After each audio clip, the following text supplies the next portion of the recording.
Japan விமான நிலையத்தில் இருந்து கோலாலம்பூருக்கு புறப்படவிருந்த மலேசியா ஏர்லைன்ஸ் MH89 விமானம் இயந்திரத்தில் ஏற்பட்ட தொழில்நுட்ப கோளாறு காரணமாக நேற்று புறப்படுவது நிறுத்தப்பட்டது. விமானத்தில் இருந்த அனைத்து பயணிகளும் பணியாளர்களும் பாதுகாப்பாக இருந்ததாக மலேசியா ஏவியேஷன் குரூப் தெரிவித்துள்ளது. விமானம் ரத்து செய்யப்பட்டு தற்போது முழுமையான தொழில்நுட்ப பரிசோதனை மேற்கொள்ளப்படுகிறது. பாதிக்கப்பட்ட பயணிகளுக்கு மாற்று விமான ஏற்பாடுகள் செய்யப்பட்டு தேவையான இடங்களில் உணவு, ஓய்வறை மற்றும் ஹோட்டல் வசதிகளும் வழங்கப்பட்டன. விமானம் ஓடுபாதைக்கு சென்றபோது கரும்புகை வெளியேறியதைத் தொடர்ந்து ஜப்பான் விமான நிலையத்தின் ஒரு ஓடுபாதையும் தற்காலிகமாக மூடப்பட்டதாக ஜப்பானிய ஊடகம் தெரிவித்தது. உங்கள் குரலை உலகம் கேட்க தயாரா?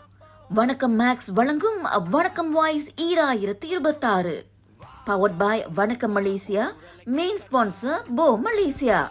பங்கேற்க நீங்கள் செய்ய வேண்டியது ஒன்றே ஒன்றுதான். நீங்கள் பாடும் பாட்டை வீடியோ செய்து எங்களுக்கு அனுப்பி வையுங்கள். கண்கவர் பரிசுகள் காத்திருக்கின்றன. வாய்ப்பை தவறவிடாதீர்கள். இன்றே பங்கேற்கவும்.